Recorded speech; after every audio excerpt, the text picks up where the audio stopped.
The first person I told, I had turned 36. I didn't know what was happening to my body as far as I started getting blurred vision.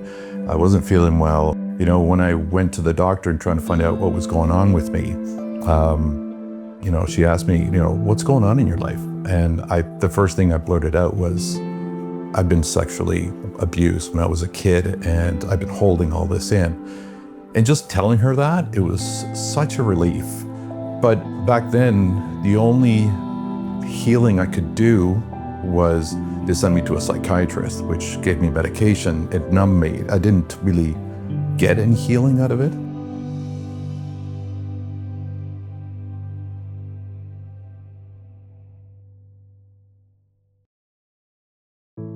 The abuse started, first of all, around the age of 10. It was by my sperm donor. He was sexually assaulting me.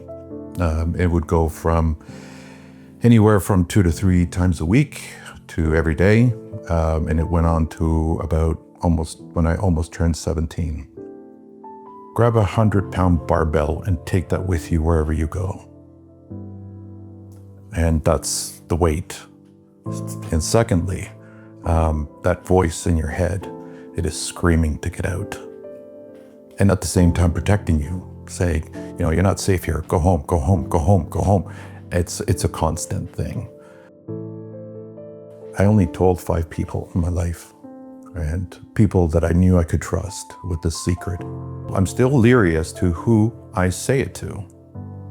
It's because I don't know how people are going to react. And I've already had people's reactions as to, you know, I can't be your friend anymore because, you know, because of who you are. I don't want you anywhere near my kids. So coming here was the scariest thing I've ever done. The person who did this to me, I resemble him.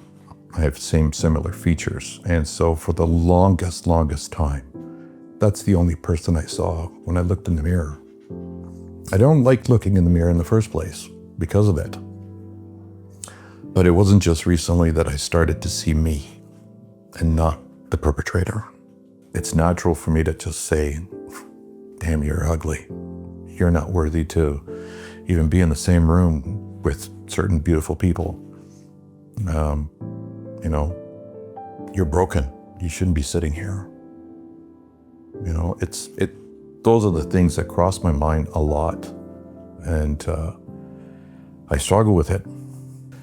So I have a picture when I first came to Canada, and I have that to stare at, and that's the boy that I talked to, and that's, you know, I tell him that how beautiful he is and how loved he is.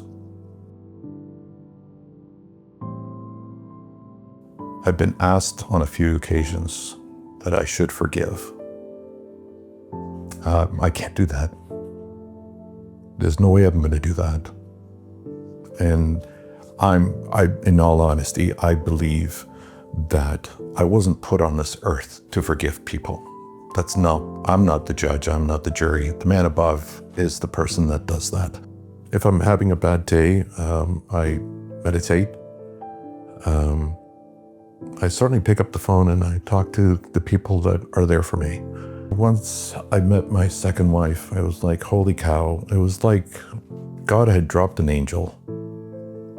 And I began my, I guess you can call it healing, to be able to have that person to show me love and show me that I'm worthy of that love. I never felt that before in my entire life, not even from my birth parents.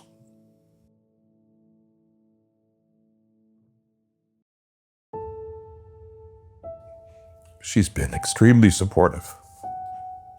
The past 4 years, the stress that I've put on her, it's been difficult for her.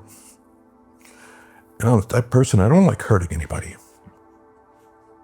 I know I'm a giant per se, I'm a tall person, heavy set person, and people see me as like, oh my God, you're huge and you're big and you're strong and this and that. I'm not that at all. And my wife has has been the number one person that's been there for me since day one. And I have two other good friends as well. They've been there as well. If it wasn't for them, I'm not sure if I'd be here today.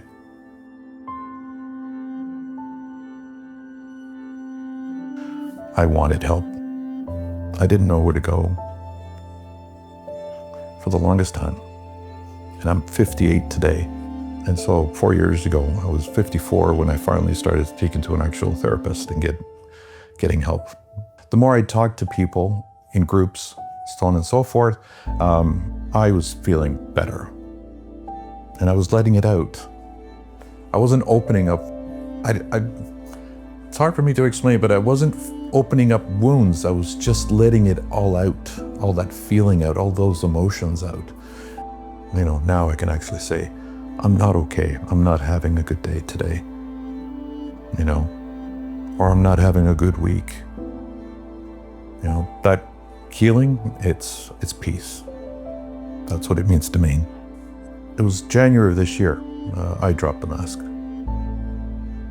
I started a podcast, and that's when I dropped the mask. It was scary to drop the mask.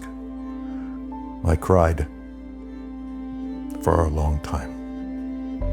And it's still, because it is scary. It is very scary. Because you're no longer, it's not just the 5 people that you got to deal with now. It's everybody on social media that I've basically put it out there. And that mask came off. Reluctantly, but it came off. Now I'm just trying to get through and I don't even want to see that mask anymore.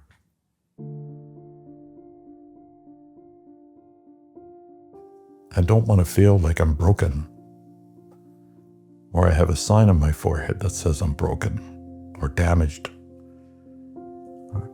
I just want my friends to know, my adopted family to know that inside I'm a crying baby, but at the same time I'm healing. I'm trying to be as normal as possible, if that makes any sense.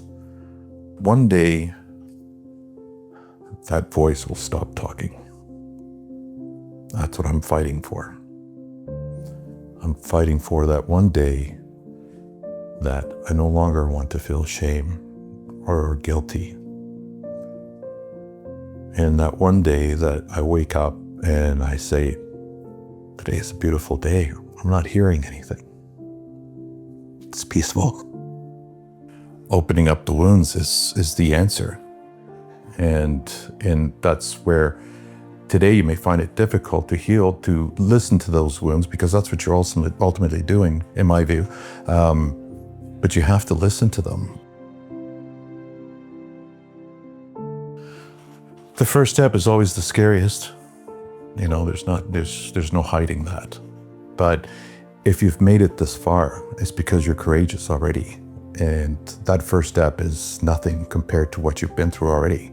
So taking that first step, while it's scary, it's that first step to healing. And you're going to get there that much faster. Coming here, it literally changed me. It changed my life. For somebody who is suffering in silence, I'd like personally to go there and extend my hand and grab them and bring them, give them a hug first and bring them here. If somebody out there is actually listening to this for their first time and hasn't spoken to anybody, take that first step. Do it. It'll be worth it.